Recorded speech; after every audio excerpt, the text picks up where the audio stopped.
Good morning and half a day. The Committee on General Government Operation and Appropriations is now called to order. Today is Thursday, June 6th, correction. The time now is 9 o'clock a.m.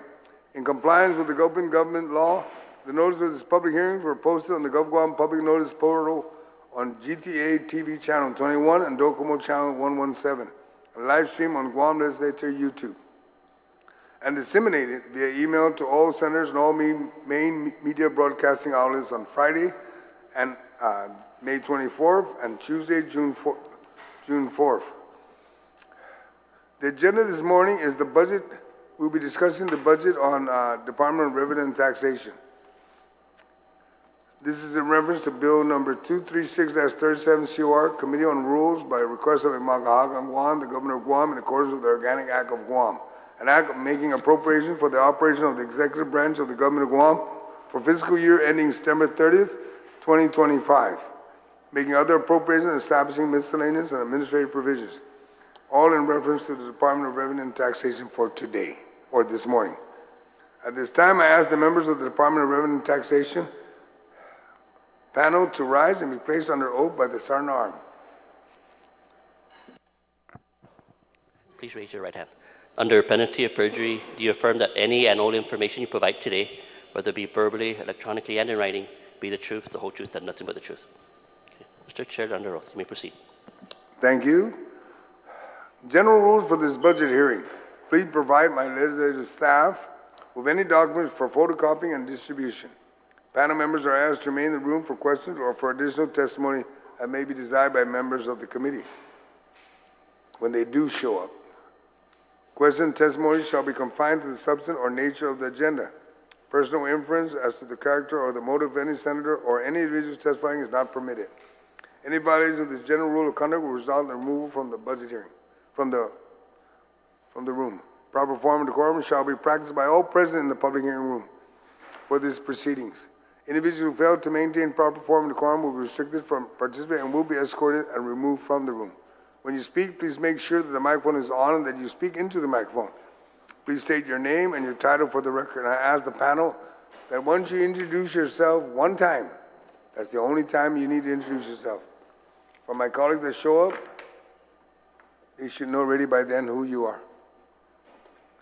I'd like to thank my colleagues for joining me this morning. I have Senator Tom Fisher with me to my right.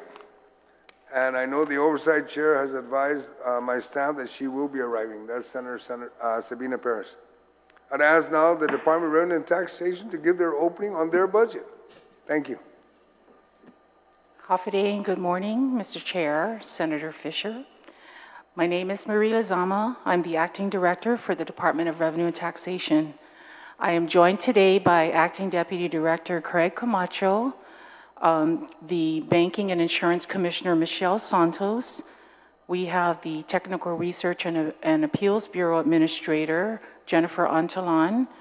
We have our Administrative Services Officer Michelle Galang, the Administrative Officer Marian Palomo, and Management Analyst Mikel Espiritu.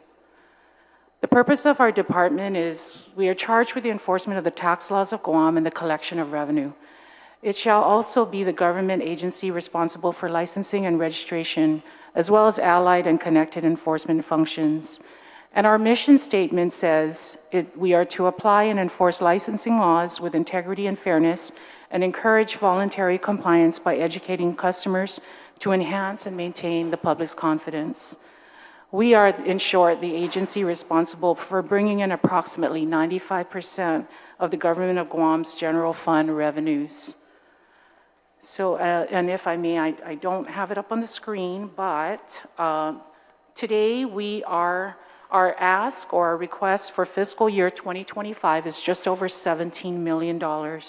This is an increase of approximately $500,000 over last year's budget. Okay. While it may seem that we are overfunded in our staffing pattern, we have promoted, hired, or filled vacant positions, including that of our new ASO. However, these actions do not mean a net increase in the number of employees. Additionally, our budget is such that we are able to transfer within to meet certain unexpected obligations. Let's see.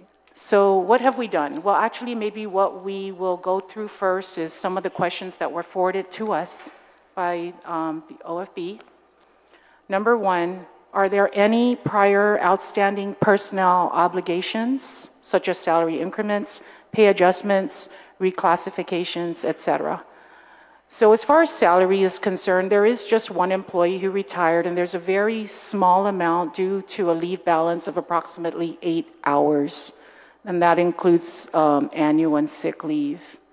With regard to outstanding increments, this total, it's at 14 personnel for a total of just over $25,000. That's related, obviously, to outstanding performance evaluations, and we are working on that. With regard to the pay adjustment, there is one person in particular, and we're looking at roughly $22,000, and what this is this person was in the tax enforcement area. She was a supervisor and has since become the administrator for the tax enforcement division, and there is a discrepancy with how she's supposed to get paid or what rate she has and so forth.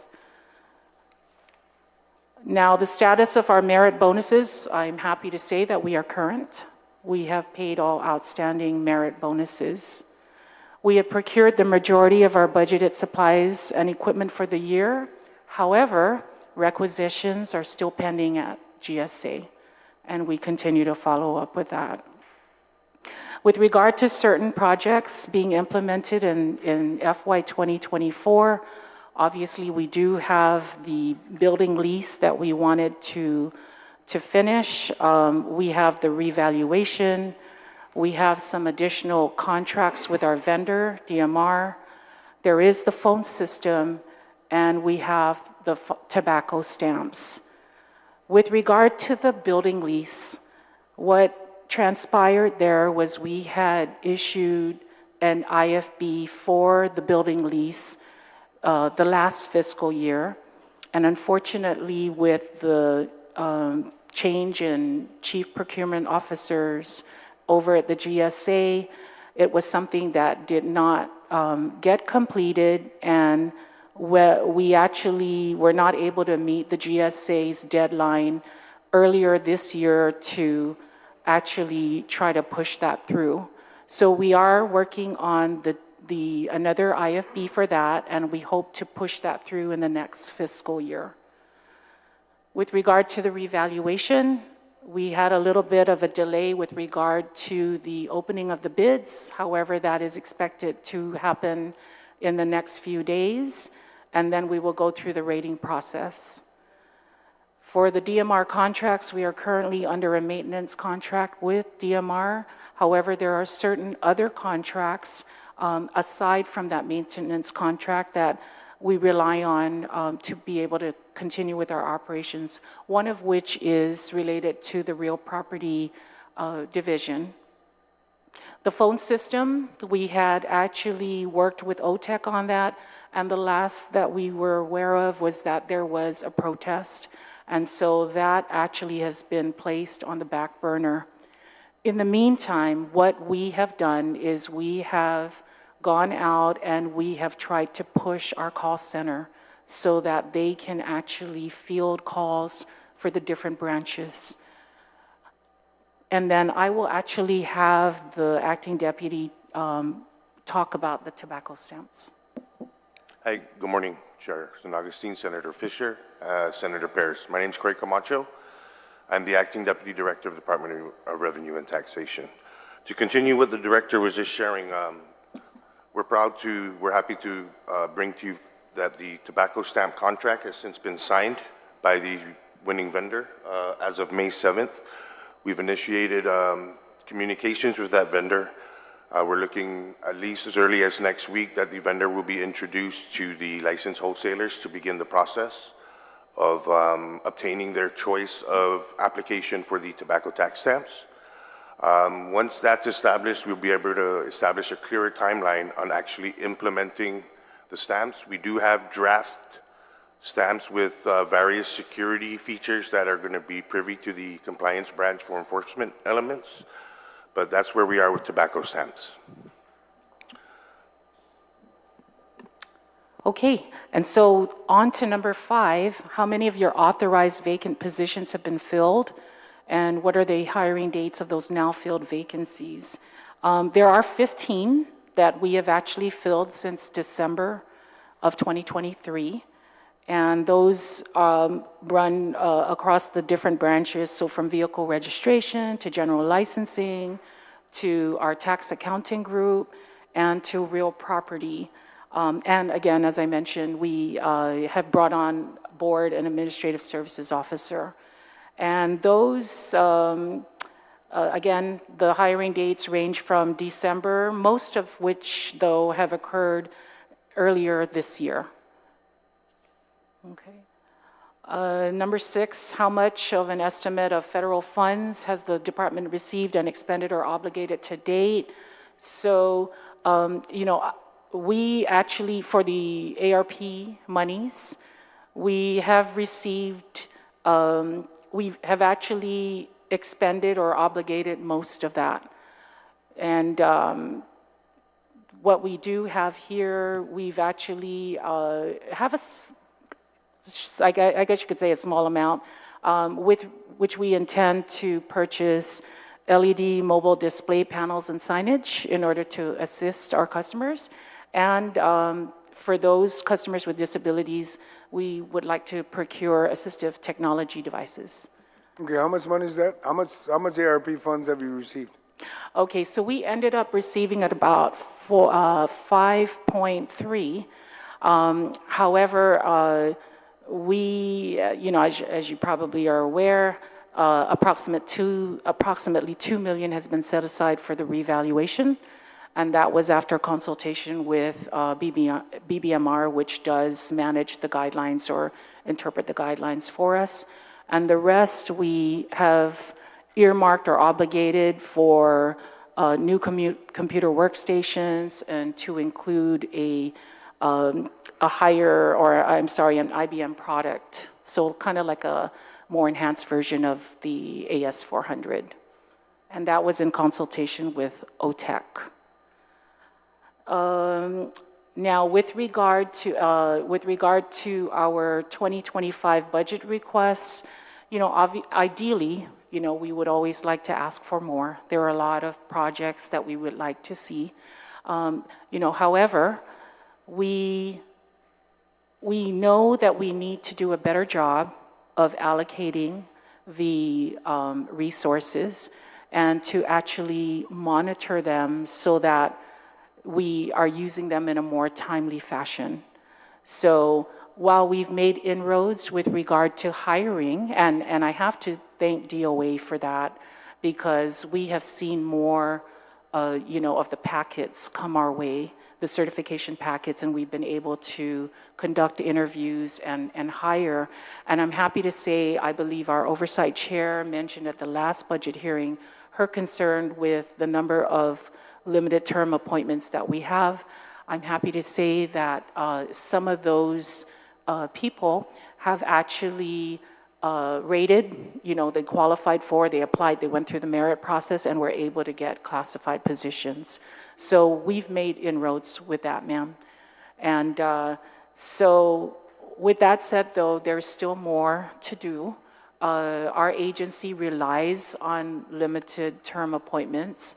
And, you know, we realize, though, that we can't have an LTA stay with us for years, right? Because it kind of goes against the definition of limited term. And so with that said, we are going to continue to work with the Department of Administration with regard to our needs and so forth. And if I may just kind of ask that we go to our slide.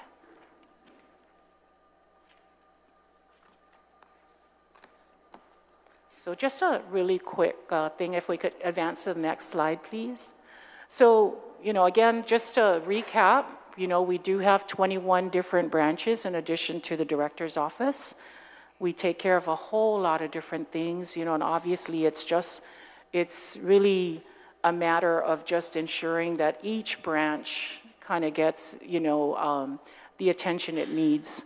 We don't often get to do that successfully, but we do try, and I trust that the administrators that are in charge of the different divisions, they are very capable, and we certainly could use, though, more resources and more training for their people. So if we could go to the next slide. So what have we done? We've filled vacant positions, which includes some promotions and some conversion of limited term appointment employees. We've conducted inspections under the compliance branch that has resulted in fines or fees, and also includes the temporary seizure of products or the closure of certain establishments. And those are related to alcohol. And then, of course, SINAR, sir, which you are familiar with, and that's the sale of tobacco to underage or to minors. And then we also did some inspections of bed and breakfasts or the short-term vacation rentals. And so the team has been pretty successful with that. We've updated or established internal and external policies and also some hearing requirements that have kind of affected some of our operations, and that's thanks to our legal team. We continue to issue tax refunds within 3 to 6 weeks from the date of filing. Now, next slide, please. For fiscal year 2025, we still have more to do. And what we want to do agency-wide, we need to continue to right-size the staffing pattern. We need to address critical vacancies and needs. We need to conduct more training. That's IRS, technical. We also need to be mindful of cybersecurity. And of course, we continue to push cross-utilization. We have recently been advised, or in the recent year, that we need to establish a taxpayer advocate office independent of our actual agency. And we would like to, and this comes at the heels, it was something that the previous director had wanted to implement, but of course it was only recently brought up by Senator Taidagui, that there should be some kind of check and balance more so. And so we want to create an internal compliance and audit position. And basically that position is a combination of perhaps GITA's compliance manager and DOA's internal auditor, but different from DOA's in that it's not just fiscal in nature, but it'll include other aspects to include tax and regulatory matters. We plan to issue IFBs, additional IFBs. Of course, we need to do one for the office space and for other items. Now that we have the legal team in there, what is great is they're taking a closer look at any of the requests for purchase, or I should say the outstanding amounts from vendors or what we're being billed for. And they are actually indicating that, we can't continue to operate, just based on a purchase order, for example. We need to kind of go back, revisit, perhaps, the bid process. We want to be able to grow our online services and reduce paper usage where feasible.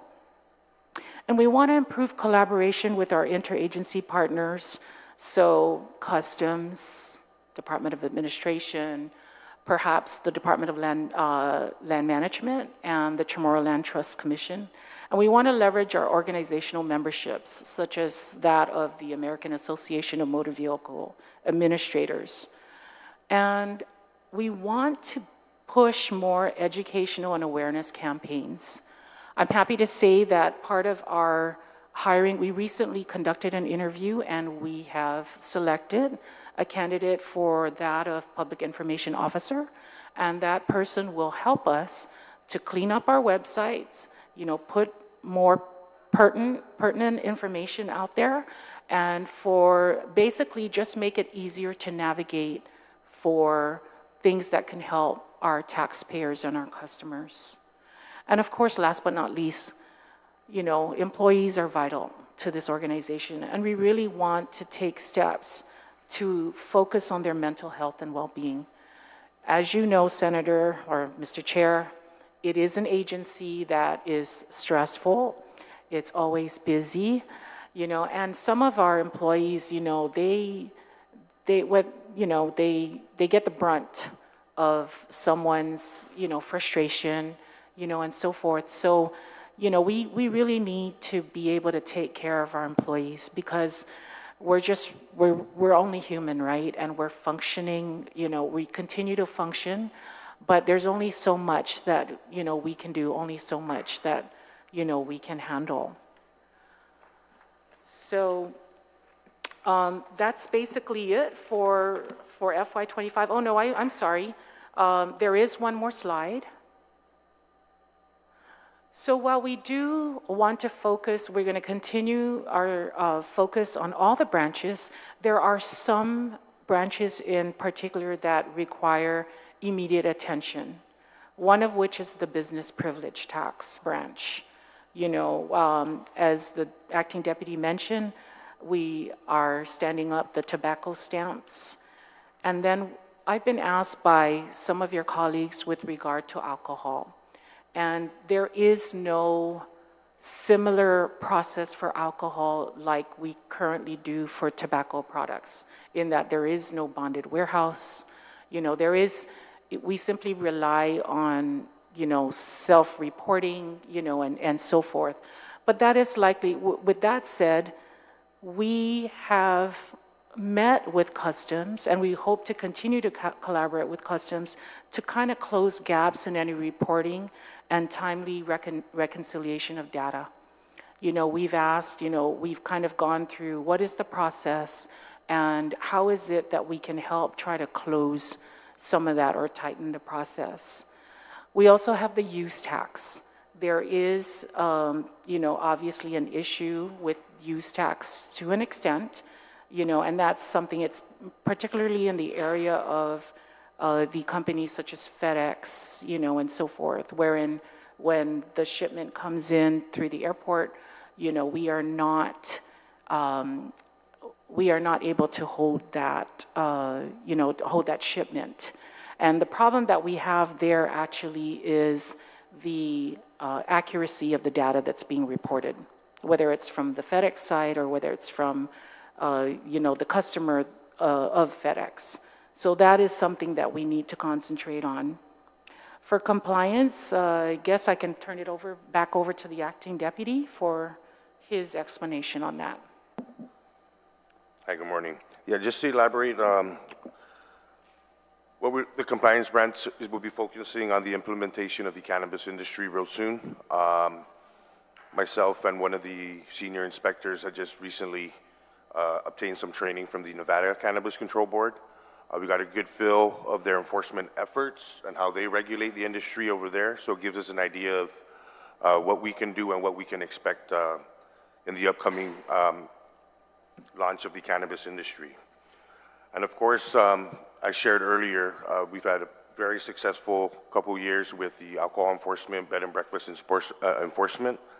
So we're going to focus on increasing those inspections for compliance as well. Thank you. Okay, so the last few branches, which require almost immediate focus on, is examination. This is the group that does audits, any auditing that is referred to by the income tax branch. And so while it isn't not all returns that are filed go automatically to the examination branch, there is, in that particular branch, through attrition, you know, we've lost a large number of, you know, revenue agents.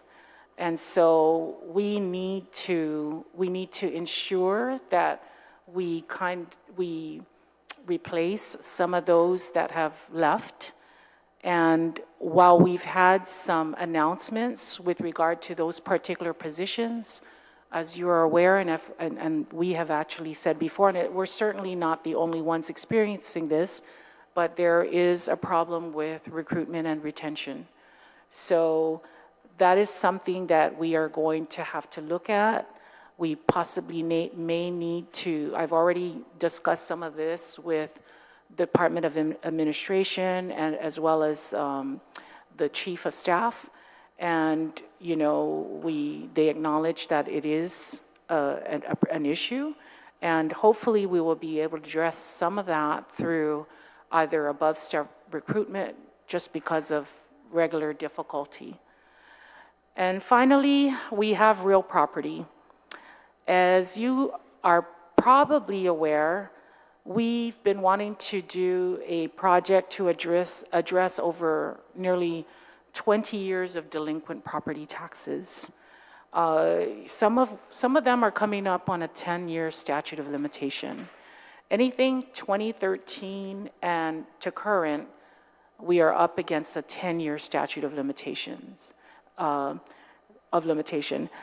Anything prior to that is still under the old 30-year statute of limitations. So what we want to do, and you know, the staff has actually said something to the effect, you know, of we have people come in, we work with people on installment agreements or payment agreements, but sometimes what happens is they make the initial payment and then we never see them after that.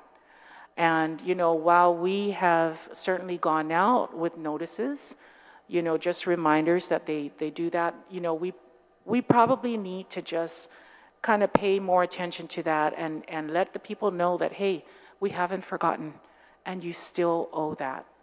So we need to find a better process, obviously, but it is definitely something that we would like to do.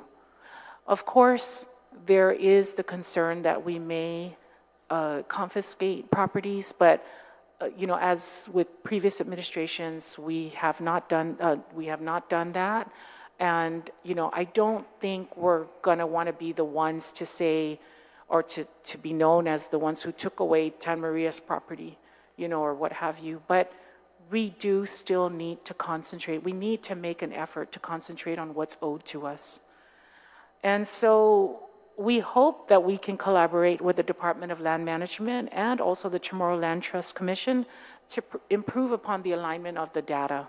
Because sometimes what happens is, you know, property gets subdivided and then there may be erroneous billing.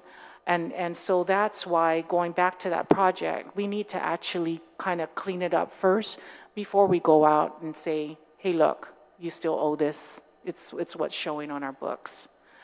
But with that said, Mr. Chair, Senator Perez, Senator Fisher, that is our plan.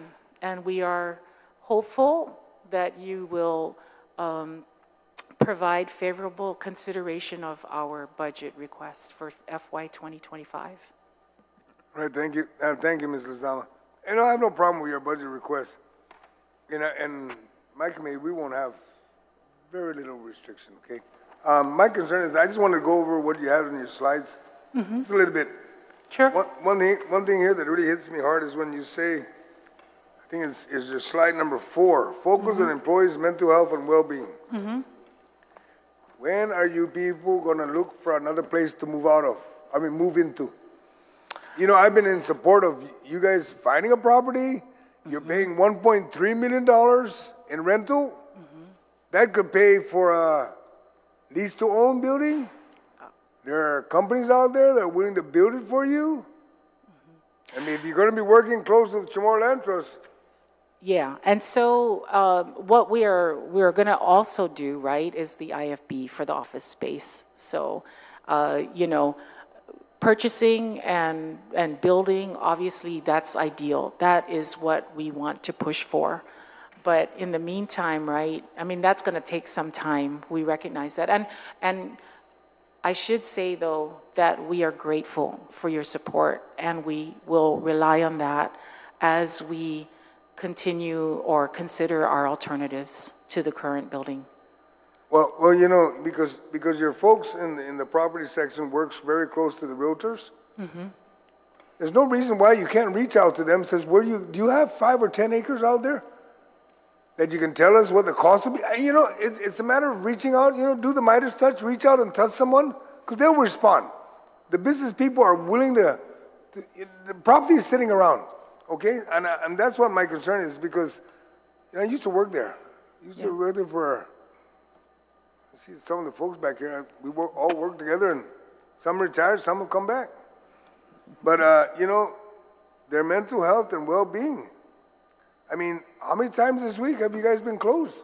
Have they? That's telling you that building is unsat. The building was great initially, 10, 20 years ago. That's gone. Yeah. You need to move. For me, I promote you move out. Yeah. Even if you have to scatter the agency for now, but move out. I mean, you're doing great over at DPW right now with registration. Do great with everything else, because it's just not working. That building is, and if anything, reach out to the owner. He's in Saipan. He made good money already on Gov Guam. Find out what he's willing to sell his property for. Okay. But my recommendation, you move out, even if you have to be scattered, at least you're initially scattered, then you can regroup. But not going anywhere that's $1.3 million. You could easily probably get a budget of $2 million a year just for your lease to own. That's easy. Okay, there's something to consider. And then moving along further down, I'm happy to hear about the tobacco stamp. You're moving along on it. That's great news. Let me see, what was that other area I was very concerned with? Taxpayer Advocate Office and create an internal compliance and audit position. Is that in-house? So the first one is actually supposed to be independent of us, but we are supposed to establish one. The IRS has actually told us that we can't continue to rely on the Hawaii location. Now, with regard to the internal compliance and audit position, yes, that would be internal, and that person would actually be, responsible for all the branches, things that, would provide like a check and balance, if you will, or the other part of the check and balance. And it is something that Senator Tadekwi brought up in a recent hearing. So. And it's great when my colleagues bring up things, but we can talk all day about things if you don't have it in paper and a solution. Yeah. I need to hear from you. Yeah. In your department, what is your recommendation? And if you provide me something, I'll introduce a bill. Okay. I used to work there, okay? I believe in, for an agency that brings in more than 90% of the government's revenue, it's amazing. I'm willing to go to bat for you folks. Okay, but I need input. You give me input, yes. I will provide you a response real quick. We're actually trying to put together the PDQs for that, and then okay. But I'm referring to everything else, okay? The moving out. Gosh, it'll be 8 years for me here, and I've been pushing for revenue tax to get out. And I'll introduce the bill again to go after Chamorro Trust, a minimum of 12 acres, right next to GWA and GPA. And you move in there, lease to own. And like I said, I was advised by GPA, they'll share their parking lot. Okay. But if you guys are sitting on 5 acres, and you're like in a matchbox, that's unacceptable. That needs to just go away. And I don't expect you to, if Joe Ten, the owner of the building, wants to sell the property, the sad part is that you're not going to buy the property next door because it's a junkyard. It goes down in a slump. So it won't be acceptable. Okay. You just need to, I just highly recommend you need to move out, and then there's places where you can move to. Your deputy brought up the compliance cannabis. Compliance board hasn't done anything yet. You're just trying to prepare for it? Yeah, there is a bill, 260, that can change the direction of the industry, that will waive the testing. So that's waiting for session. And then also in one of the recent board meetings, the applicant for the testing facility did mention that as soon as he's able to obtain clearance from the water department, he's looking to stand up the testing facility before the end of the year because he doesn't consume much water, so he's looking at getting the clearance from the water department. So if the testing facility stands up, that could dictate the timeline again for the growers to start growing once the testing facility is in place. However, if Bill 260 does pass and waives the testing, that's also going to speed up the process. Hence, the industry will be implemented much sooner. So the training we attended in Las Vegas with that Cannabis Control Board was really beneficial. I'm hoping I can send another team out to obtain that same enforcement training. Okay, is there any way you can bring the team to Guam so you can train more folks in Guam? We did mention that. What it is we went with also the metric team, who's our track and trace system. Right. So that was imperative so that we understand how the system actually works. That's why we had to go there, because there's nothing for them to actually scan and enforce here. I guess moving forward, I can plant that seed to see whether they can come here for the training. Yeah, just ask the DA agency to fly the helicopter. You were saying the growers you're going to inspect, they're growing. Yeah. There's no doubt in that. There's cannabis all over Guam right now. They're growing all over the place. Yeah. Real property, Ms. Lizama, you brought up delinquent property tax reaching 10-year statute. In the statute also says you can condemn or control the property.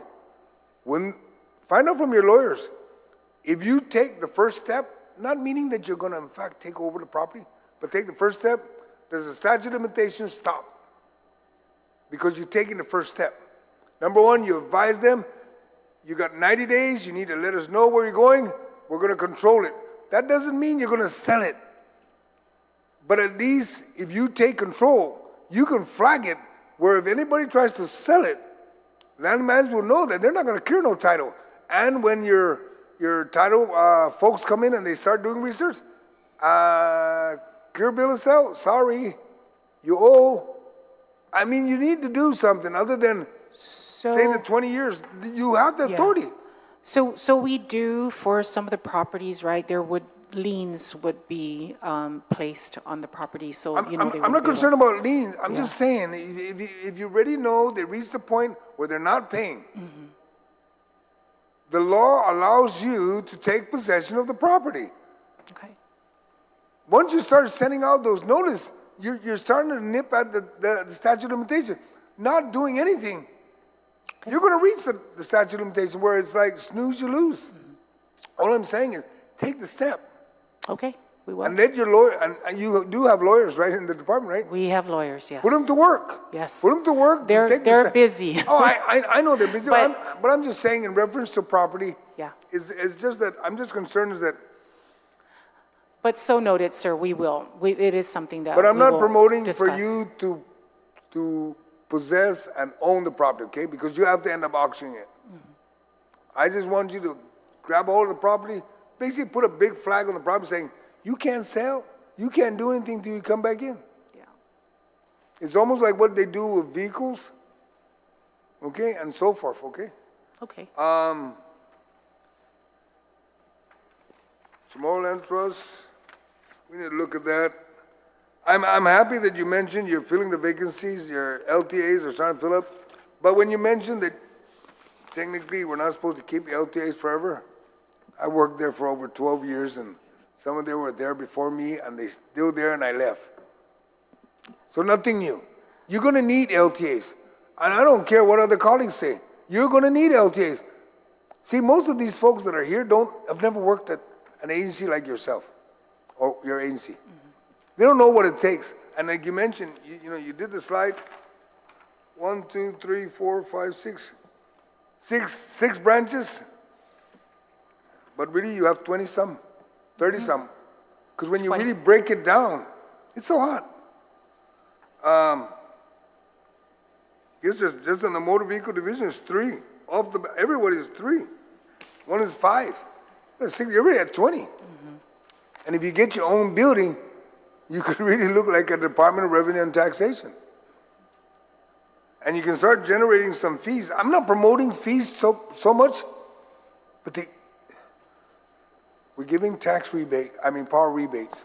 We're giving all kinds of help to the people of Guam. But they have a habit of demanding that everything should be free. And I can understand that. Sure, it should be free. To a certain extent. You coming into a nice building, air conditioned, having the scan, whatever monitors there showing what you can do, that's free. Everything else you got to pay. Nothing comes free. And I like to see the Department of Revenue and Taxation growing from where they're at today. And where you at, maybe the deputy can answer this. Do you have the LESO program still in place? Or hasn't been turned back on? I'm sorry, the LESO? Yeah, LESO. I know prior to COVID, we were working it, we were reintroducing the department to the LESO program with help from the customs folks. Because I think since your departure, there was no identified LESO representative. So I can follow up on that, on where that was. I know 2 of the staff did attend a briefing, but that was prior to COVID. But I can follow up on that. Okay, Chairman. because it will assist the department. It will assist in the vehicles, furniture, and like you mentioned, when I left, pretty much closed down. Correct. And if you need to work with anybody, work with GPD. I think it's Sergeant Tovis is still in Tovis. Or Correct. Still in charge. Yeah, they were the ones that invited us back down, GPD and Customs. So they did do an initial meeting. I can follow up with that on their status or have them reinitiate that communication. Okay, I appreciate it.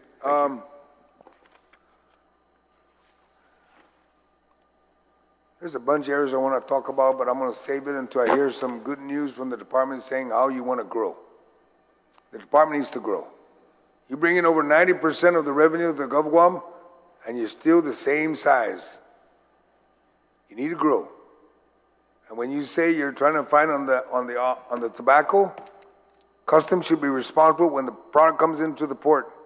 There's a bill of lading. They can't make that excuse that you don't know what the information is. They should provide that to you, how much tobacco came into the port. Not the excuse, we didn't catch that container. Wrong answer. And if you got your compliance officers, they go out to whatever agencies that are selling tobacco, look at the container, get the number, find out what the bill of lading has the number of tobacco that's in that container, because they come in the thousands, they don't come in the hundreds. So that already happens under the bonded process. That's bonded is alcohol, correct? Yeah. No, It's both, even tobacco? it's tobacco. It's only tobacco. So why would you have a problem with accountability that you mentioned earlier? No, with regard to use tax, that's where the issue is. Well, use tax, isn't it the Yeah. same? If they go to freight forwarders, customs are not hitting There, FedEx? So, to understanding, what happens is if it goes through the airport, that we are not Not able you to folks, hold I'm referring to that. customs. Well, they can't hold it. Oh, they It can't has go to FedEx. They can't hold anything that is that comes in through FedEx. But they can allow anything that goes to Triple B. They can allow it to go to everybody else. I don't believe the forwarders either. Yes, they are. Yeah, Why? Because I get taxed. I bring in products. yeah. So please, let please me- make sure you guys work with customs, because, Yeah. you know, you got to be very careful, okay, what you say. Because you got people like me that bring in products through Triple B and through other freight forwarders. And if customs are not involved, then I'm going to ask the question. I don't think we've done their budget yet. And I'm going to ask them that question. What else do you do other than clear the airport and the port? If I can just clarify Please. the director's stance. Anything coming through the airport, Customs has the authority to inspect, assess the tax. However, Customs cannot hold it at the airport or, impede the movement of that cargo. Likewise at the post office. So the assessment is done by Customs, and sometimes the freight forwarder, who is there at the time of clearance, and it's not the actual consignee, executes the taxes with incomplete information because the product has to move.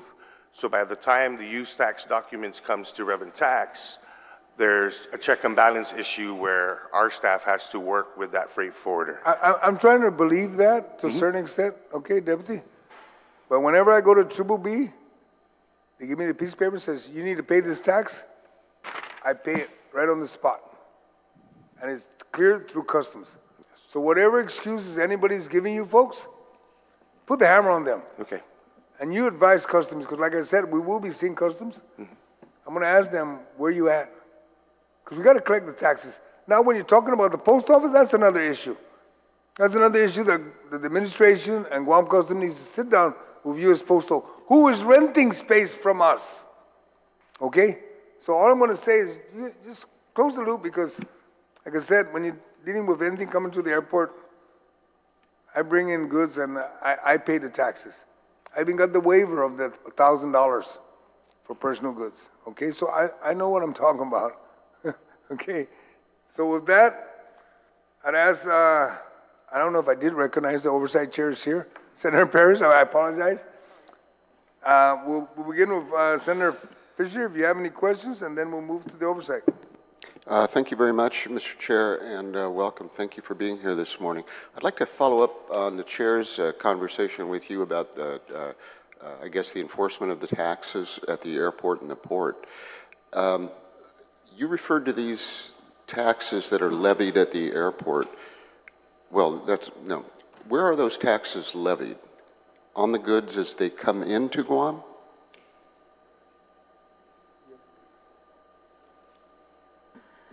If I may call Miss Jennifer up here. Oh, I'm sorry, Jerome. The answer is yes. Okay, so the tax is actually levied on the good as it arrives at the airport or at the port? If you can go ahead and move up, Jerome, and we'll have the Sergeant Arm swear you in, so that everything you say is true. If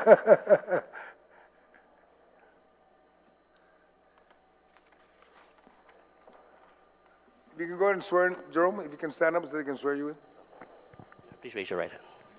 Under penalty of perjury, do you affirm that any and all information you provide today, whether it be verbally, electronically, and in writing, be the truth, the whole truth, and nothing but the truth? Yes. Mr. Chair is under oath. You may proceed. Thank you very much. Continue, Senator Fisher. Oh, if you can introduce yourself so that Sure. My name is Jerome Uggan. I'm the Taxpayer Services Division Administrator at Department of Revenue and Taxation. Okay, thank you. It's nice to meet you, Mr. Uggan. Mr. Uggan, I'm really curious about this. I'm going to geek out here, but I'm very curious about the use tax. If we are collecting the use tax at the airport or at the port, those products have not yet been transformed to products in the stream of commerce on Guam. How is it that we're able to impose a use tax on them? Because we are then taxing goods in interstate commerce. So, as the name says, right, it's use tax. So it's not necessarily something that is going to be sold. Mm-hmm. If it's going to be sold, then they'll be paying GRT on it when they sell it. Okay. So the use tax is for things that are to be used or consumed that are brought in or imported. Right. Right? So, I totally agree with that. But when they're at the port, I mean, it's actually a very important step. The goods at the port and the goods at the airport have not yet entered the stream of commerce on Guam. So my question is, and I like your answer, by the way, very much, because it opens up a door for Guam to increase the revenue stream, because you guys are evidently comfortable, and I agree with your position, on taxing goods in interstate commerce. Nobody else can do that. Guam can, because the Commerce Clause doesn't apply. My point here is about the use tax. Since you guys have taken the step to collect the tax at the port, I think that you've established a precedent that we can elevate the use tax far above what we now do it at 4 to 6%. I've talked to Senator Joe about this a little bit, and we're trying to start, I think I've talked to you, ma'am, explore the possibility of a new stream of revenue, because we can now tax goods in interstate commerce. We're doing it right now with the use tax. Those goods, the pack of cigarettes or whatever, clearly have not entered, they didn't go to, the Hee-Ho Mart to get sold. So they're not yet in local commerce. That's my point. Sorry, it's a little maybe arcane, but I'd love to have a conversation with you guys and your lawyers about this concept, because it could potentially be millions of dollars, and I think it merits looking at. So there's that I was interested in. The other thing I wanted to ask you about was, you've got LTAs, limited term appointments. What do they? I assume that these people are not tax professionals when they come to you. Well, so when we hire them, you know, they perform in different branches. For example, we've got quite a few of them in the driver's license branch. So do you have any in collections or enforcement? So in enforcement, I believe we have, oh my gosh, I'm sorry she's not here, but you know, for enforcement, most of the positions there are technical in nature. And so you would have to have certain requirements, educational requirements.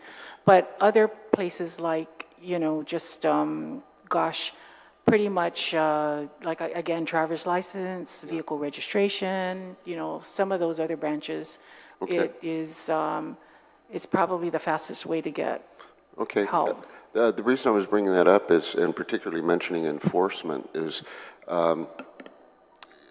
this phenomenon of turnover, where a revenue agent is replaced and a new revenue agent comes in and then begins the investigations all over again. That happens because it's, you know, your department, you don't issue letters that say we're done, you're good, you know. And I was curious whether or not LTAs are coming into that division and starting investigations all over again, which have closed and caused... Those particular positions require a degree and, you know, of course, training and so forth, you know, hence part of the challenge in recruitment. Okay. So... Okay, so the people of Guam can be satisfied that the revenue agents, the people in enforcement, have a level of expertise and are not just some yahoo off the street? Correct. Okay. All right. I wanted to ask you about the cannabis industry. That industry, of course, is ancient. It's been here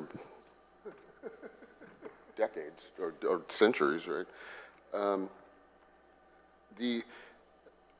It's been so many years since that law passed that allowed the cannabis industry to be born and grow on Guam, so to speak. But nothing seems to have happened. And what I sense, and I think others do, is that the industry has gotten away from us, from the government, because there's a perception that the licensing divisions or the licensing problem and the testing and stuff has been slow walked to such an extent that I know people in the industry. People are losing millions because of the huge investment, you know, the water, the electricity, everything, to establish a wholesale business. And they're losing all of their investment, and consequently, you know, they're basically, as they say, voting with their feet. They're just going into the gray market. And we don't get any revenue from that. We're losing all the tax revenue that we could get because of and I don't know why, but the slowness in establishing the infrastructure to allow this to happen. And consequently, people are just moving on without us. That's the way it is. You know, if we're not going to license it, they're going to sell it anyway. I think that what I said was largely true, and I was wondering if you had any comments on that. Any of you? Sure. As far as licensing, here at Revenue Tax, the licensing process is in place. Okay. We do have 13 responsible officials registered and licensed at the moment. 2 of them, which one is a cultivator, the other one is a testing facility, are on the establishment license application step, and both of them are with the water department. But yet they still cannot go into business. Correct, yes. And is that because of the testing requirement? Well, right now, they're held up at the utility department for clearance. Okay. As mentioned earlier, the remaining 12 responsible officials, They are kind of holding off because they don't want to commit to leases. Until the testing facility is properly licensed, given the permit to operate, those folks are going to swarm the office and get their licenses processed, primarily the cultivators first because they need the product. Well, I guess you can get I guess you can be licensed, but you still cannot open, correct? Well, because the license is for the applicant, then the permit to operate comes after the license, where once they're licensed by the board, that's their go to start their build out. Then once their build out is compliant with all the rules and regulations, under the cannabis rules and regulations, the department would do the final inspection, make sure they're all compliant, issue the permit to operate, then that's when they'll be introduced with the metric track and trace system, and they can proceed with their grow.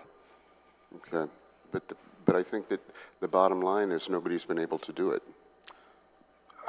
Correct, and on our stance, we're ready with the licensing part. We're really working with the other government agencies that are kind of holding up some of the clearances, primarily with the utilities. Okay. The bill, I think Senator Parkinson has proposed, will lift the testing requirement to determine, I guess, the level of THC or the psychoactive substance. But that's temporary, as I understand it. That's only going to be a 2 years, a temporary lift on the requirement. So we still have to go forward with finding somebody who can economically test the substance here on Guam. Correct, sir. Actually, one of the responsible officials is the testing facility representative. He is also pending at the water department. Okay, great. Is he a responsible individual to also get in the retail or the wholesale? Or No. just testing? Just testing. Okay, so there's no conflict there? None. Okay, it won't, I've said it, just to reiterate, it won't come as any surprise to you that we're losing revenue every day on this, it's uncaptured revenue, and people are just, they're moving away from their obligation to get licensed. It's a gray market has grown, and it's not even gray anymore. It's out there. So I hope we can capture that money. I wanted to ask you again about the tax enforcement division. I know that you have attorneys up there. Do the attorneys answer to the Attorney General? No. Good. Yeah. Okay. So they're autonomous within, well, they answer to you, of course, but. Yes. Okay. How many attorneys do you have? We have 3. 3. The reason I'm asking about that is I hope, it's your division, of course, and you know how to run it, but I would hope that your attorneys are aggressive, and not just on administrative matters of like going through a contract. Anybody can do that. It's a fairly simple process. But aggressive in collection, suing people, foreclosing on property. Because, I mean, the reason they're doing that is because somebody's not paying their taxes. The rest of us are. So I don't have a whole lot of sympathy for people who evade taxes. Avoid taxes all you want. But if you're evading taxes, you know you owe it, and you're simply not going to pay it, you're putting a burden on everyone else. And so I don't really have a problem with, a vigorous tax enforcement. And I don't think anybody else does either. You got to pay to play. So I hope that some of the attorneys, one of them, will, light a fire under them and, Yes, noted. And it will be a point of discussion. Thank you very much. And I guess just a couple more. And then one real quick. What will trigger an audit by your agency? Is there an algorithm or? I don't think it's an algorithm, but perhaps the Jerome can answer that.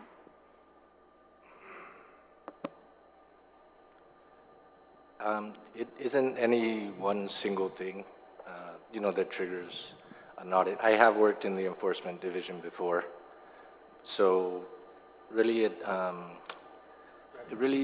it depends on when something is filed or not filed. it's brought to the attention. Could you speak up a little bit, sir? Sure, sorry. When a tax return per se is filed or not filed, it really, it's at the selection process is what they call, part of it is classifying things, looking at it, seeing if there's an error while let's say there was processing, or if there's something that does come up while there's processing, while it's being processed, then it can go through different, she's correct, there's not an algorithm. It goes through different levels of screening as well as, approval and deciding whether or not it is to be audited. There's different levels of the screening process that it goes through. Well, I appreciate that, but I mean, surely a arithmetic mistake on a schedule wouldn't trigger an audit. I'm sorry, what was that? I said just a arithmetic error on a Schedule K or whatever. Surely that wouldn't be enough to trigger an audit of an individual's entire tax history. Not necessarily. Yeah, I mean, you're correct. Yeah. A mathematical error is just that, a mathematical error. If they just made a mistake in the arithmetic, then it can be adjusted to, to correct it. That's not an audit. Right. Right? And that would still be in the processing stage. Now, depending on either the severity or the lack of substantiation maybe for whatever error is there, then that could possibly go to the, the next step of review. And again, there isn't a set, how do you say it, algorithm or something deciding what needs to be audited. Okay. It goes through a process with the examination branch that does the audit.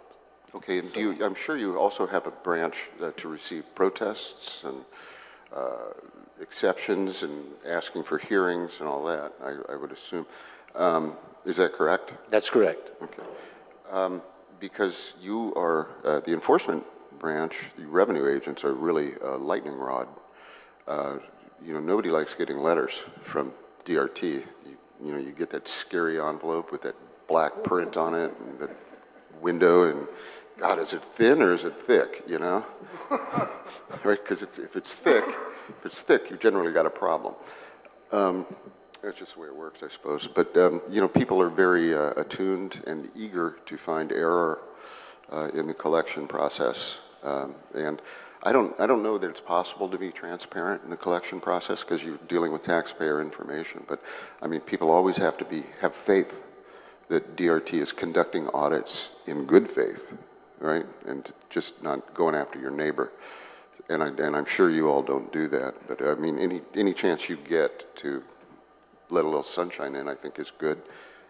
Okay, and then I wanted to ask you, you said there was a protest of an OTEC contract and that as a result, the procurement of a new phone system has gone on the back burner. Is that correct? Yes, we actually, I believe, started the discussion on that, I want to say about 2 years ago, with regard to, we went out and we had some, demonstrations, or we also kind of put out some specs and so forth. So I assume that was an invitation for bid.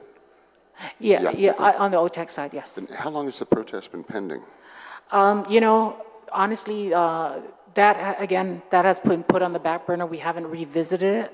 So it likely is something that we need to just kind of go out with a new, it obviously needs to go out again. Yeah, just cancel the old one and start a new. Right. We just haven't had an opportunity to discuss that. You got 3 attorneys. Yeah.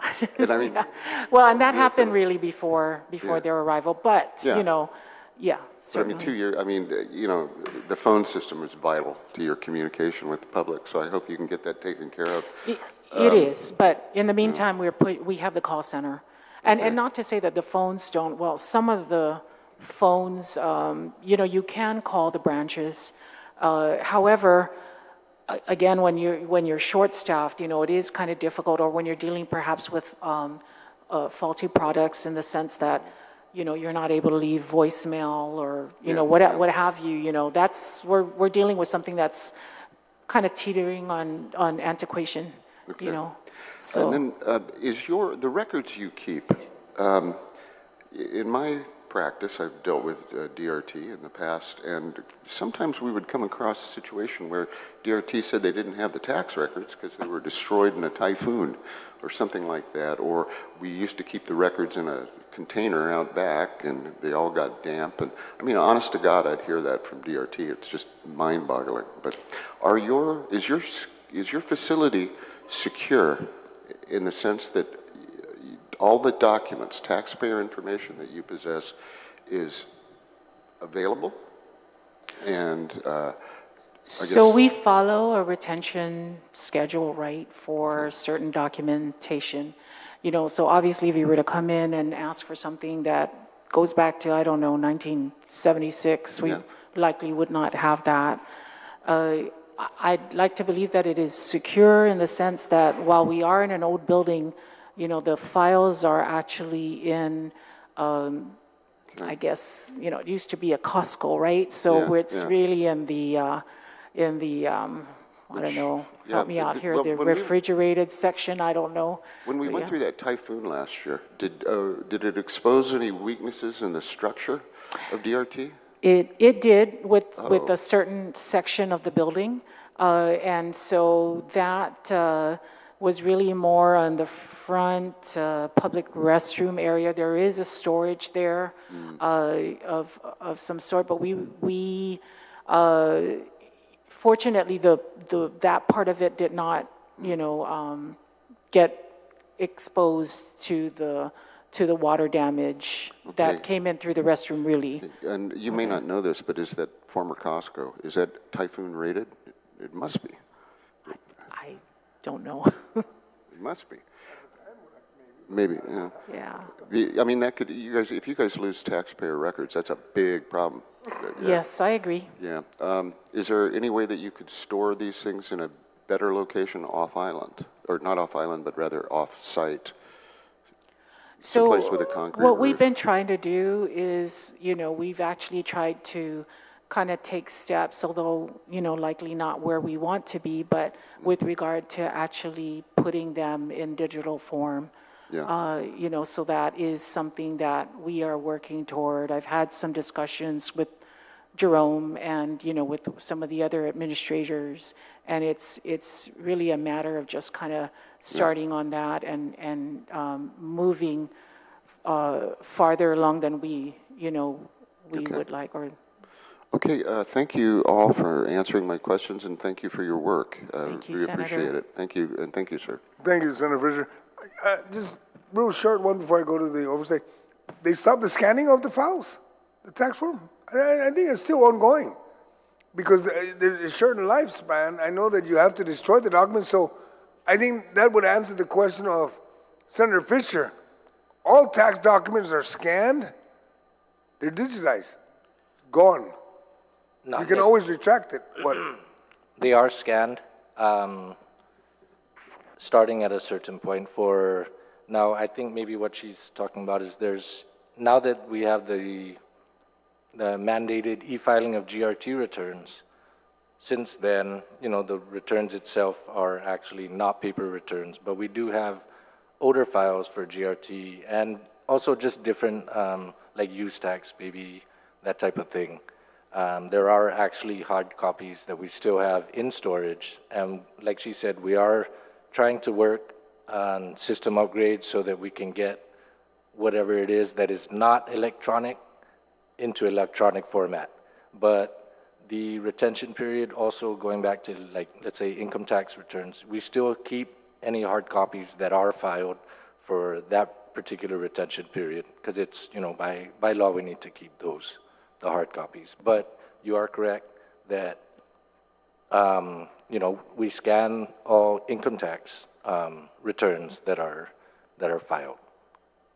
And that started to be done overall, maybe, I don't know, about 10 years ago. Maybe 2008, I was there. Yeah, but, The department still has a scanning machine, or did they dump that? I don't believe the one you're referring to is not there anymore. So we do have scanners. But again, that's the type of system and upgrades that, we do need to try to work on, that we are working on. Hopefully the governor's office can give you more ARP money and buy your own scanning machine so that everything that comes in can get scanned immediately and gone. And I can understand anything before 2004 even that wasn't scanned, like Senator Fisher brought up, that attorneys may be asking for, they may have been destroyed already. But we need to also advise the community is that, number one, you're responsible to maintain your copy. Like the lifespan for a record is basically max is 10 years. 10 years and you can start destroying a Department of Revenue Tax. And everybody needs to, if you're worried about being audited or being criminal investigated, there's a time frame. You can't get investigated after so many years, you can't get audited after so many years, but you should keep your own record. The government can only hold it for so long. And with that, Senator Perez, if you have any questions for the panel, please. Thank you, Mr. Chair, and good morning, Acting Director Lizama, Deputy Director Camacho, and again, and all the staff. I just want to thank DRT for all your hard work. I know, you're taking on this position and, with open eyes, and I know there's a lot to do. And so this budget that we have before us is almost status quo budget compared to last year. And so I think there's some things on the horizon that are coming up, for instance, a cannabis vape, which are huge. These are huge compliance requirements, in addition to what you currently have, which is, the tax stamps, alcohol, military contractors. I know if you can explain, which branch in your division, or which branch is in charge of that, and is there enough staffing there to support those efforts? So if you were to ask anyone, right, we're short-staffed throughout the entire agency. But as I mentioned in the slide, there are some branches that we need immediate focus on. BPT is at the top of the list. We certainly need to concentrate on that. We could use more people. We were supposed to, or ideally we would like to have some staff, probably present alongside the port employees or the alongside customs. So there are, there's also in compliance, it's the cannabis industry. We also need to conduct, or we plan to conduct more inspections, so we would need that there. Examination is in dire need of revenue agents. And then same thing with real property. So while we could use more employees across the agency, those are actually the branches that we envision getting help right away. Okay, thank you for that response. So yeah, when I last had the oversight hearing, there were, I counted 3 in 2023 in the BPT branch. How many are there currently? How many, what? In I'm the sorry. BPT branch? So there's only 3 that we had on our list. Is there 3 more? employees? Are you asking how many yeah. employees? Yeah, and so how much more do you need? I'm sorry, because this is a critical area. I think back in it got reduced at one point. There are 6 there right now. There's 6 there, okay. And how much more do you need to fill the gaps? Yeah, I mean, Yeah. as many as possible, but. Well, we're still missing a supervisor. We ideally would even need an administrative person there. So I want to say my last discussion with the group was probably an additional 4 more bodies, So 4 Yeah, more. that would be a great start, yes. Yeah. 4 more. Okay. And so for the supervisor position, is there anybody currently in BPT that can step up to that position? Are you planning to just I open think it we've up? identified someone who is willing to step up temporarily, and we have to kind of finalize that discussion. It's been a challenge. And then for examination branch, so in the oversight hearing that I had, there were 7. How many are there now? I think for revenue agents, we're down to 4, and then auditors, we're down to 2, I believe. I'm sorry, I don't have that in front of me. Okay, because, yeah, I think back when, that's really a huge reduction, I believe, if not half, a third of what existed. It is huge. It's something we knew was coming. We knew people were going to retire. What we didn't count on was that we would lose 1 or 2 of them to another Government of Guam agency because of pay and so forth. But it has been a challenge in trying to recruit people with that kind of expertise. Okay, so yeah, and you said have you put in a GG1 for that, or what's the processing for that one? Have you actually? So I believe we do have a certification packet or 2 with regard to a couple of those revenue agent positions. I'd have to verify, but I do believe that we have that coming out. Okay, and in your budget, are those positions unfunded? Because there's a couple of these in the budget that was presented or provided that is vacant unfunded and vacant funded. Yes, and so what we need to do is we will need to meet internally and, of course, after this, and we need to kind of go over perhaps shifting some of the funding for positions in other branches that just have continued to remain, unfunded, or I'm sorry, have no applicants, and perhaps shift them to the areas where we do need the positions to be filled. Okay, and then real property, let's see if I can pull up my notes on that one.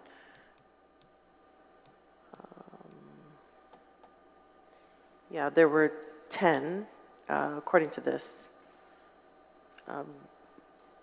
Actually, 4 in real property or assessment. How much do you have currently?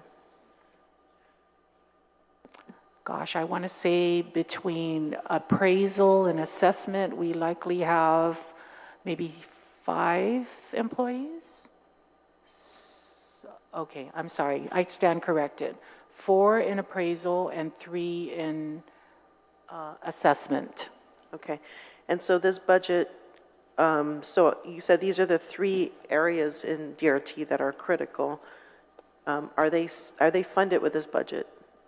Yes. So what has happened is, out of that number, 2 have actually received promotions to the appraisal and assessment supervisory positions, respectively.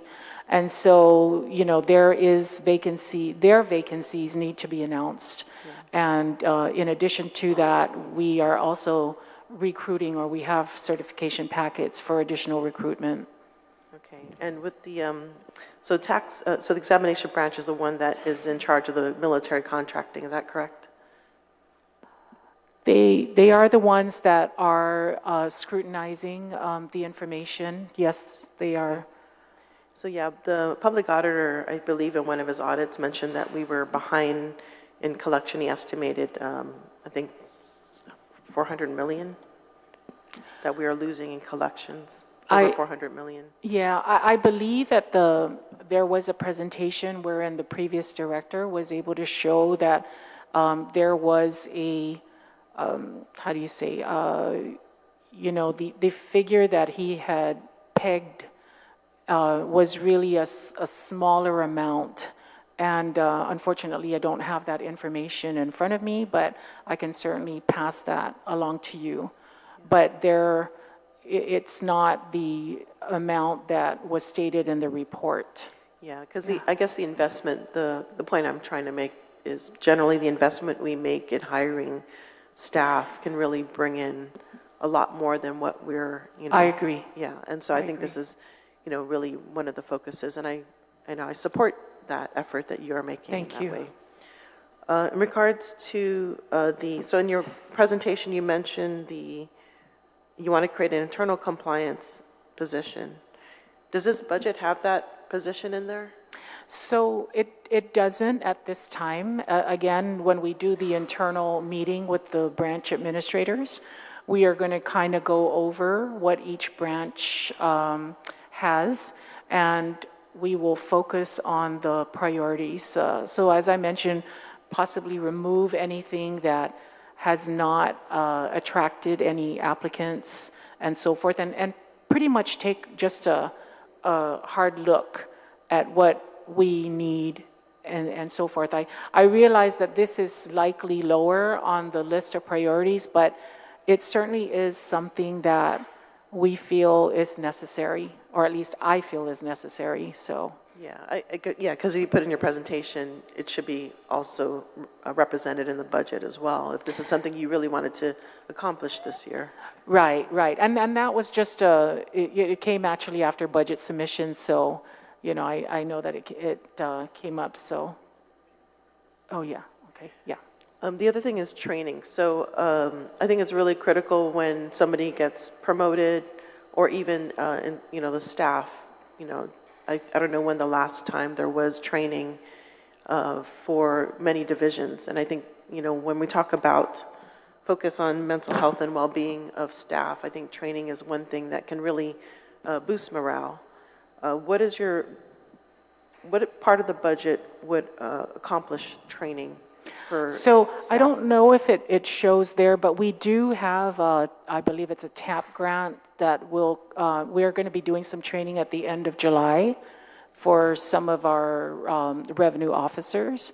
And the IRS is actually going to come here, and they'll be here for, I believe, 8 weeks. They're going to be training 2 separate groups. So we do have that. Internally, we are working with our attorneys. Last year, we conducted code of conduct. We're actually working on some other policies that we need to be trained on, obviously, bullying and harassment, you know, anything that kind of affects our employees and their morale. So we have training set aside for certain aspects, and we are going to just make sure that we kind of continue with that. In regards to tax, though, taxation, is there one specific for that? So that's the IRS training. Okay. That's in late July. Okay. I was looking over your previous budget, and it's odd that there was no overtime, yet in this budget, it states that last budget there was a request for overtime for $13,000. So can you explain the overtime? Why? So first of all, again, you did not request overtime, but like the last budget, there wasn't a request for overtime, but yet now it's appearing out of nowhere because it wasn't in last year's budget. Can you explain that? We did, with regard to the operations, we did discover a need for overtime.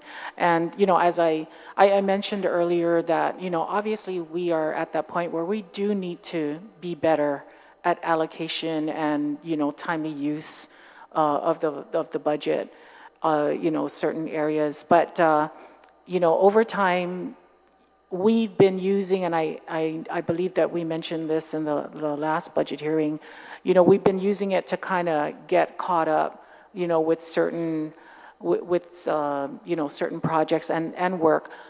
With that said, we are really trying not to do that this time around. You know, we are trying to do it so that we have the warm bodies in place, as opposed to using overtime to kind of, you know, accomplish what bodies would have done instead, or additional personnel would have done. So I'm sorry, ma'am. I know that we're, you know, like I said, we just need to get better. We're hopeful, or we are positive that now that we have an administrative services officer, that we are going to better allocate the funds across, you know, the agency and across certain areas. And so that we will commit to you with regard to the budget. I agree with that policy. You want to have enough staff and not rely on overtime, and I think that's important. But maybe the question is for the chair. the 13,000. I mean, can they retroactively put in 13,000 when it didn't appear in the first place, you know, from the previous time? So, but you did spend 13,000. Is that how much overtime was spent by DRT for this current fiscal year? I believe we've spent more than that. Unfortunately, I don't have that actual figure in front of me.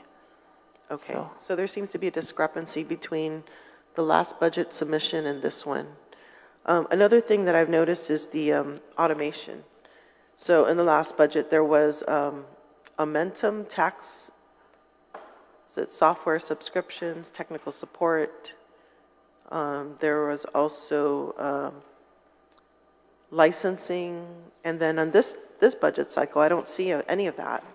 What happened to those licensing? So with regard to some of that, those are additional programs, if you will, that we do use to augment our operations in certain things. Amentum, for example, is for real property. And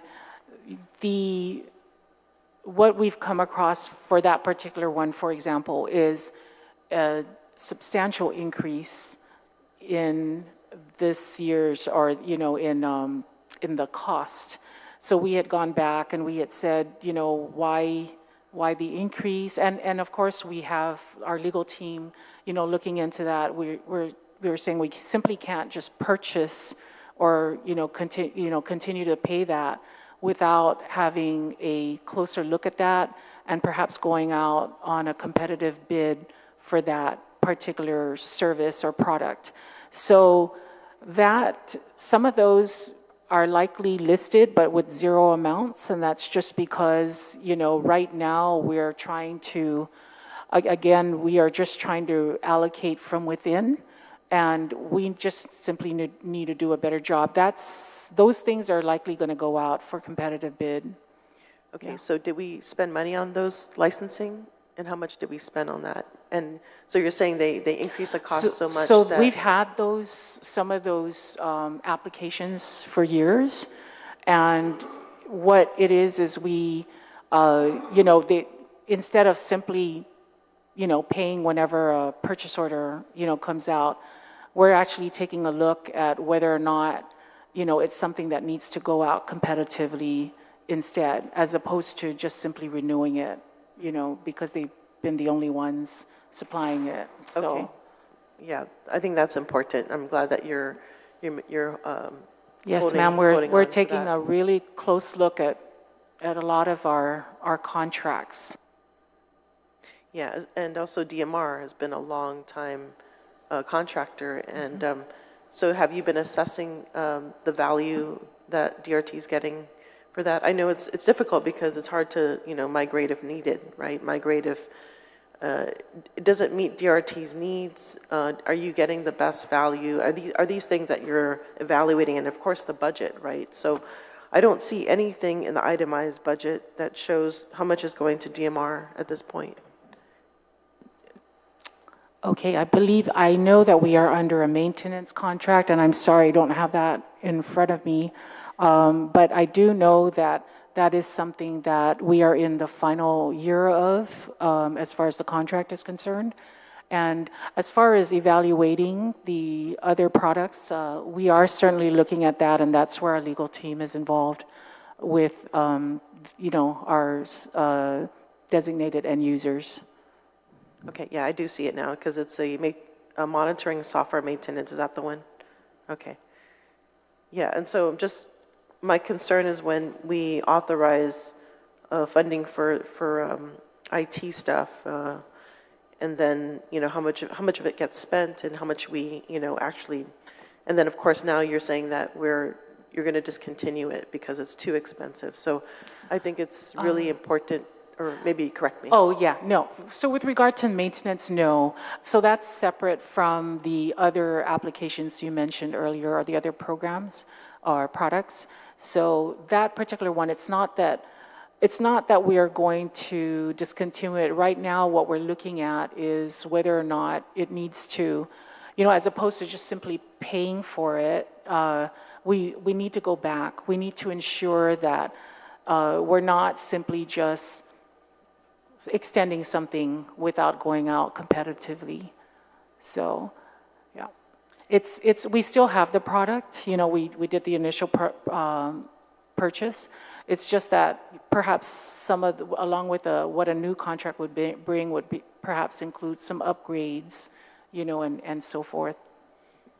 Okay, yeah, I appreciate that. And then the other thing is, you know, it's been mentioned about the 3 lawyers that DRT has. I know for many, many years, DRT was looking for a tax advisor, a lawyer with tax experience, but we don't have that, or at least do we have at this point? No, you know, an attorney with a tax LLM is kind of difficult to get. You know, most of the ones, or I guess the few that do have a tax LLM, they're in private practice.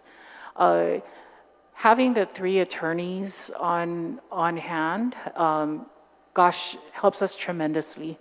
You know, before we used to go to the AG's office for guidance, and, you know, obviously we were subject to their schedule, their availability, you know, and so forth. And while, you know, it's not that they haven't been helpful, it's just having the information needed to make a decision, you know, just is tremendous.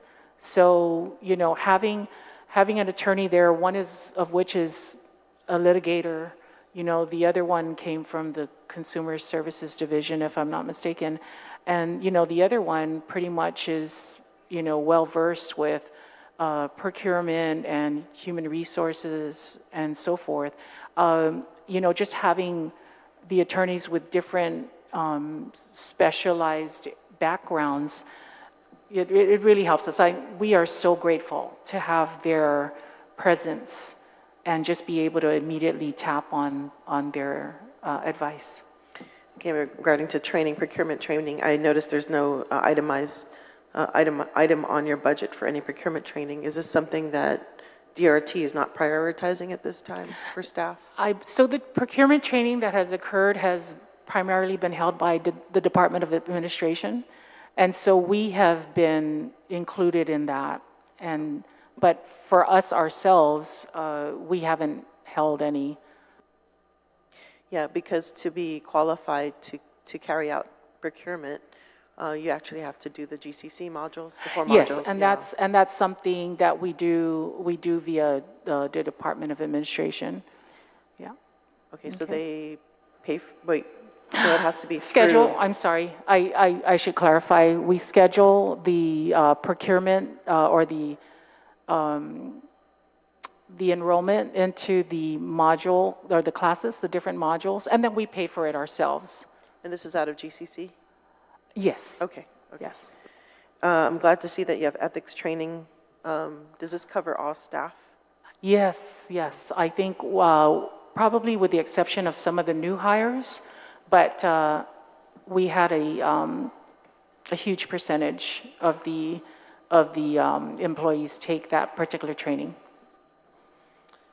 Okay, and then in regards to, of course, I am in agreement with the chair when I think it's really important that you have your own building rather than to pay rental fees. And it seems like the structure is, you know, it's doing less.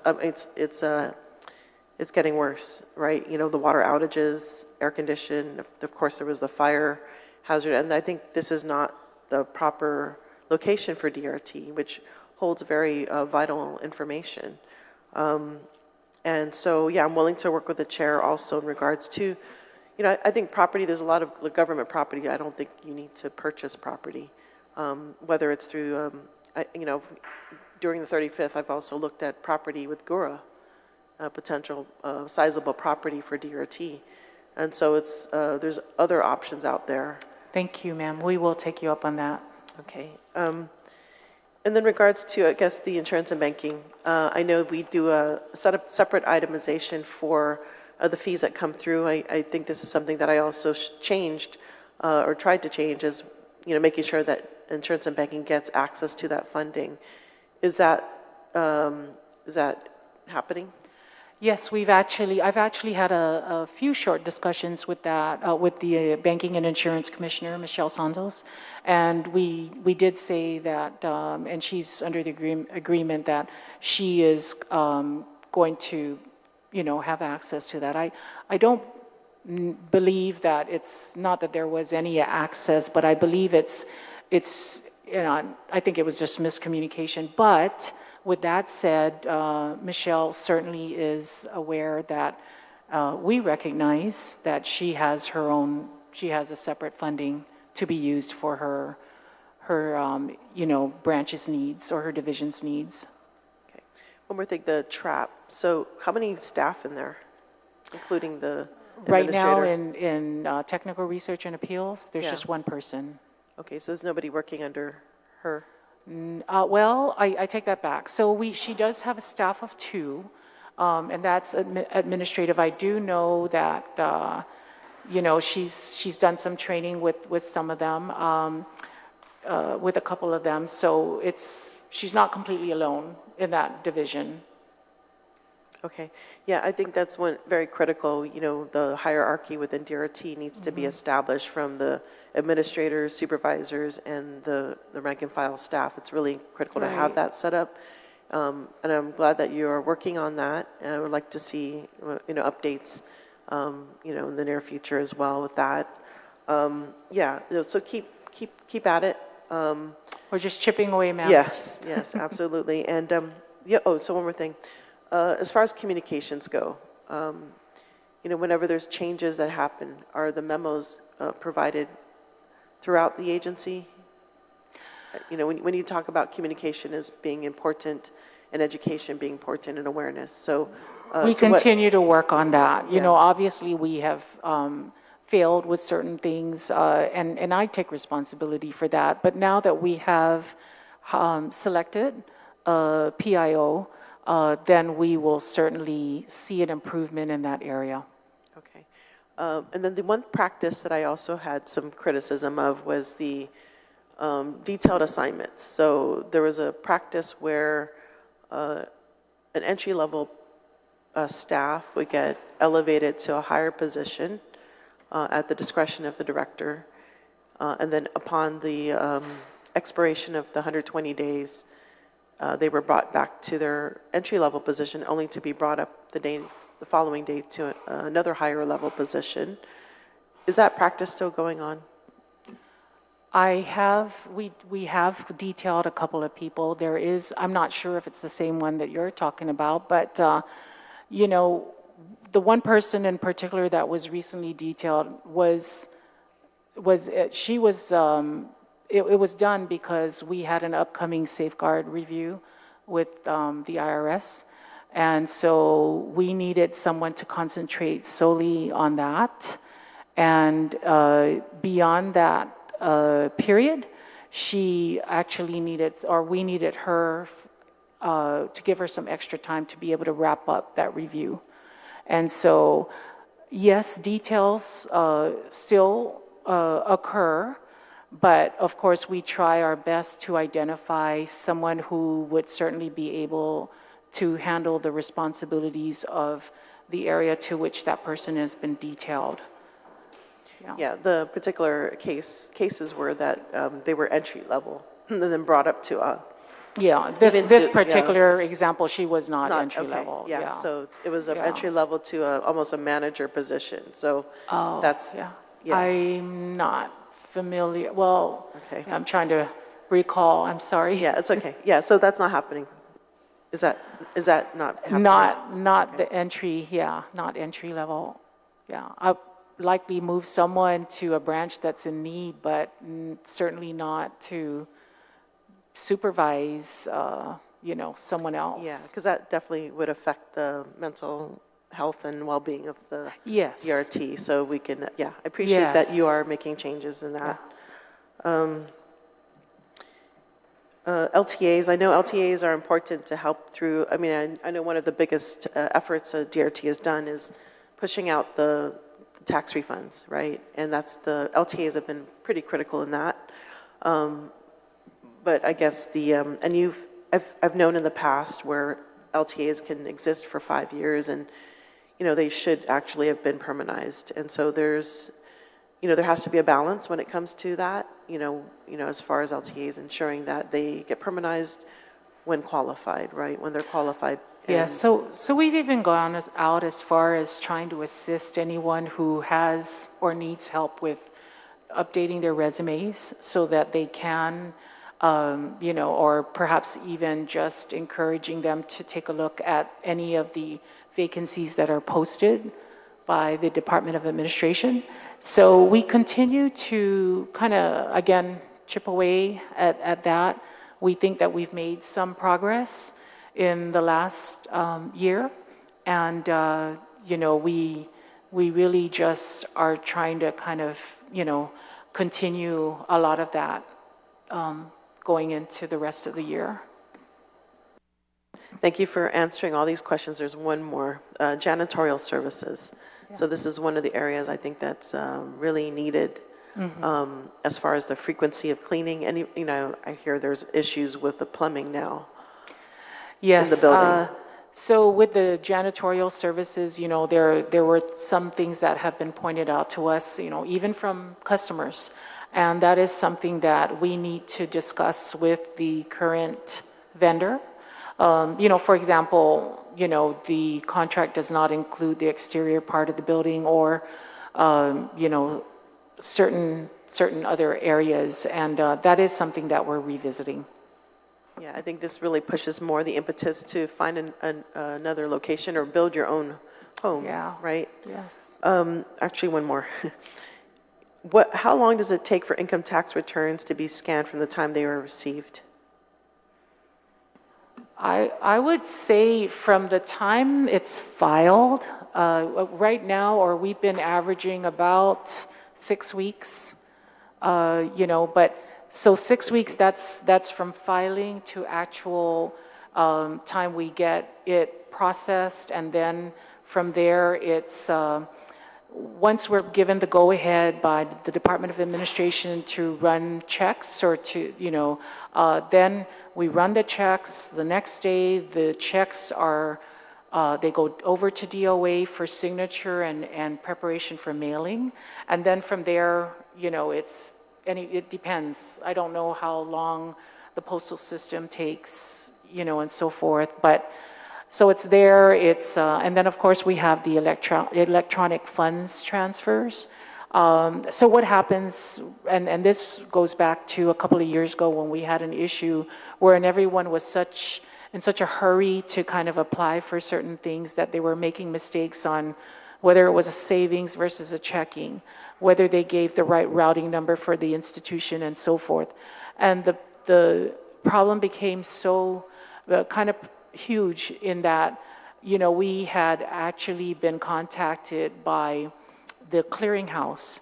And so we contacted the treasurer of Guam, and we actually worked on a process wherein what's called a pre-note notification is done. And so the person, so for example, if you had signed up for EFT, then what would happen is we have all your information, and then when the refund is ready to get deposited into your account, it actually goes through a little bit of a longer step in that the bank sends the pre-note, you get something with perhaps what looks like a zero amount, and then when that comes back and it's proven to be a legitimate account, then it goes, the treasurer then goes back, and then they work with the institution to get that paid out. I don't really know the turnaround time right now, but sometimes it seems longer. Yeah, I think that actually reminds me another thing regarding collection of use tax. And so we're missing opportunities because the lack of automation.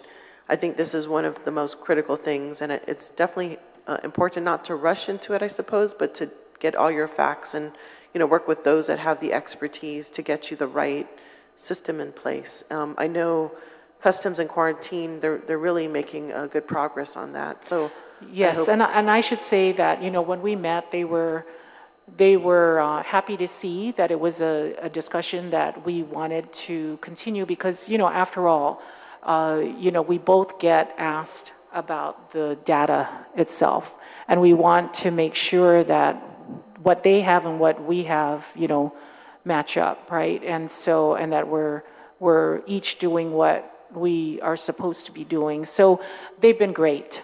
And it's just a matter of trying to identify some processes, even while we don't have an automation system in place. So we are working with them. Okay, well, thank you, Acting Director and Deputy Director, for being here, Jerome, and all your staff. When I look at this budget, I think about DRT and all its responsibilities, and I'm not quite satisfied that what you asked for is going to make the transformation that you need, considering all your mandates. And I do appreciate your efforts, of course. But, I'm a little doubtful, skeptical about it, because, there are changes that need to be made. And, I'm hoping that you could take another look at it, at your budget, and see, okay, this is what you want to accomplish. Is this budget sufficient to do that? And I know it's important to be frugal, right? Important to make sure that, we're staying within our expenditure expectations. Mm-hmm. But, like what you said, your vision, what is your vision for DRT? Mm-hmm. Yeah. And, I appreciate all your hard work and efforts and the commitment to actually step up to being director. But I think that maybe a reassessment is needed. We will. All right, Tzus Masi, thank you. Thank you, Senator Pierce. Senator Fisher, you wanted to make a statement of something, but not reference to... Not in reference to you guys. Do you guys? Thank you, Mr. Chair. Thank you for giving me the opportunity to let me have the microphone again. Today is the 80th anniversary of D-Day, and I just couldn't let this opportunity go by without mentioning that on the invasion of the beaches at Normandy, over 4,400 boys died, 5,000 were injured, and that was before the main invasion began. When the main invasion began, the Battle of Normandy began, I think over 75,000 boys were killed. Well over 100,000 were injured. And, when I say boys specifically because that's what they were 18 years old. And it's heartbreaking when you think about how many of those boys were laying on that cold, wet beach in Normandy, thinking about their mothers as they died. And I find that very moving. I'm enormously grateful to those boys who made that sacrifice. We wouldn't be here today if it wasn't for them. And I wanted to read to you, this is the order of the day. Dwight David Eisenhower, this was the order. From Supreme Headquarters, Allied Expeditionary Force, soldiers, sailors, and airmen of the Allied Expeditionary Force, you are about to embark upon the great crusade toward which we have striven these many months. The eyes of the world are upon you. The hopes and prayers of liberty-loving people everywhere march with you. In company with our brave allies and brothers in arms on other fronts, you will bring about the destruction of the German war machine, the elimination of Nazi tyranny over the oppressed peoples of Europe, and security for ourselves in a free world. Your task will not be an easy one. Your enemy is well-trained, well-equipped, and battle-hardened. He will fight savagely. But this is the year 1944. Much has happened since the Nazi triumphs of 1940 and 1941. The United Nations have inflicted upon the Germans great defeats in open battle and man-to-man. Our air offense has seriously reduced their strength in the air and their capacity to wage war on the ground. Our home fronts have given us an overwhelming superiority in weapons and munitions of war and placed at our disposal great reserves of trained fighting men. The tide has turned. The free men of the world are marching together in victory. I have full confidence in your courage, devotion to duty, and skill in battle. We will accept nothing less than full victory. Good luck, and let us all beseech the blessing of Almighty God upon the great and noble undertaking. Signed, Dwight David Eisenhower. I hope all of us at some point today will just pause for a moment and remember the sacrifice that was made for us and for liberty. I will. I just can't say enough. Well, it's all been said. Just thank you. Thank you, sir. Thank you, Senator Fisher. For the Department of Revenue and Taxation, my closing statement is, number one, I support the budget you submitted. Let's start with that. I wish it was more. And then I'll continue to I'll introduce bills that will find funding to get to you, to the agency, so you can do what else you need to do. I'm a senator for the people of Guam. I'm not a director. You're the director, do your job, and everything will work its way. Okay? When we provide you the funding in the budget, it's lump sum. But make the adjustment you need to make. In the areas of LTAs, I've seen LTAs stay on Gov Guam for 20 years. Some have retired. There's a need for LTAs. Some of the people of Guam don't like that. But I'll tell you what, when the people of Guam actually walk into the agencies and they think they're talking to somebody that's classified, take another look. That's an LTA that's helping you, not only in revenue and tax, but in every other Gov Guam agency. There's nothing wrong. I have nothing against LTAs. I wish them to be classified. Unfortunately, at revenue and taxation, you're a different group. The agency is a different agency. Not everybody can qualify for the different positions. And I thank you and all your employees for what you guys do. Just wish you all the best. And with that, there being no one else to present on the budget hearing for the committee, we'll close this meeting. Again, I want to thank everyone for attending this hearing and for providing feedback and suggestion. Department of Revenue and Taxation budget hearing is now adjourned. The time now is, almost 11. Wow, 10:51. And please be safe. Take care.